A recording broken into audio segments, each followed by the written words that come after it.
Let me give you some recent examples of the evolving interdependent economy and its implications. Uber, Airbnb, Craigslist, or eBay. In fact, the entire shared economy are examples of interdependent economic innovations, cooperation for mutual benefits. These innovations put greater economic power in the hands of consumers. Think about lodging, for example. Today, Airbnb is the biggest hotel chain in the world. And who gets that money? People with rooms to rent. The shared economy increases supply and promotes growth and entrepreneurship. It also democratizes and diffuses the economy.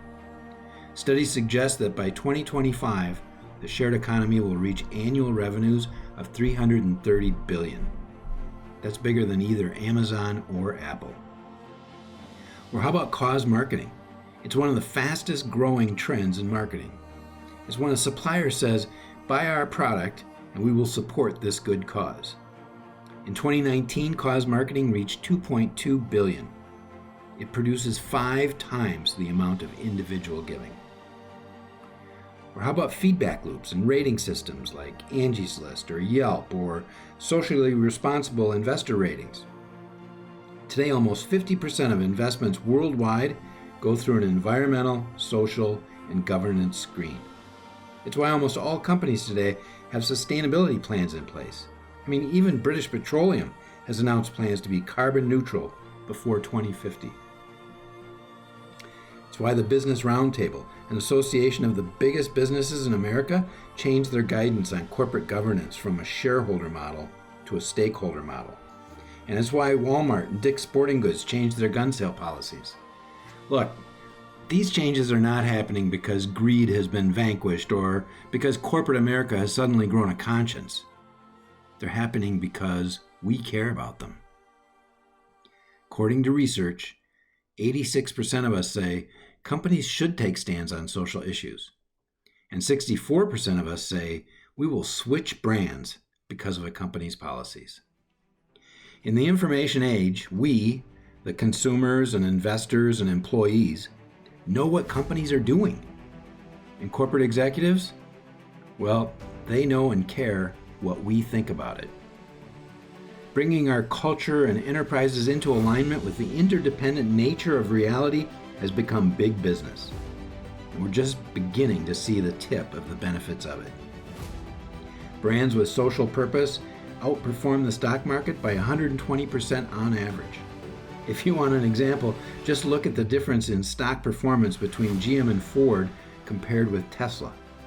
Tesla enjoys a price to earnings valuation premium measured in the thousands of percent.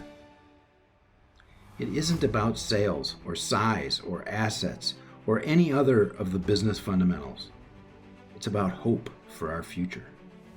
These results represent new forms of caring about the environment, caring about social justice, and caring about equity and reining in the excesses of predatory economics. Now, some of you might be thinking these are just coincidental innovations being driven by technology advancement, not part of a cultural maturation process. After all, it's easy to look at the news and feel our society is going backwards to a more tribalized or polarized culture. On the other hand, that's what maturation feels like. When you were an adolescent moving into adulthood, more and more you were able to see and consider the negative consequences that could derive from your actions. And you began making new choices. Choices that cared about others. Or maybe you're thinking, this sounds partisan or altruistic. These changes involve no new regulations or government intervention of any kind. Being ripped off by economic predators is neither a conservative nor progressive value, nor is environmental degradation or injustice or inequity. We all want an economy and environment that works for everyone and preserves a future for our descendants. Just as it does in individuals, our culture is changing and maturing, and these changes are taking place now. Trillions of dollars of interdependent innovations have already taken place in the past several decades. Innovations that are making a new generation of entrepreneurs wealthy. Innovations that are greatly increasing the sustainability of our lives. Innovations that are fostering greater equity and justice. And innovations whose power is not derived from government, but instead derived from people caring. At Beloved Community Action, we're going to continue our efforts to educate, facilitate, and encourage people to participate in a more interdependent and caring society. Participating can be as simple as caring about who you're doing business with and buying from. Or it can include sharing a garden or tools or a car or solar panels with neighbors. Or it might include the development of a next-generation shared economy platform. No, we're not just individuals. We're also part of the ongoing human chain. The part that is alive today. The part that can take action today to disincentivize the polluters and economic predators. The how is through technology and cooperation, but the why is because we care. It's about seeing the future and caring about building a more equitable and sustainable and prosperous world. Prosperous for us collectively and prosperous for us individually.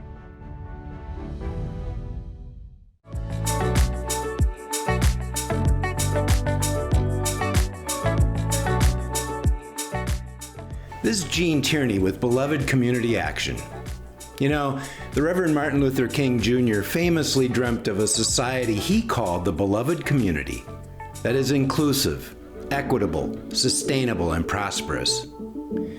Despite news-generated feelings of hopelessness and chaos, a more cooperative, interdependent humanity is possible, is necessary to solve many of our most pressing problems, and is beginning to unfold right in front of us today, presenting countless opportunities for individuals and organizations of every type. Please join us on this journey of discovery and change.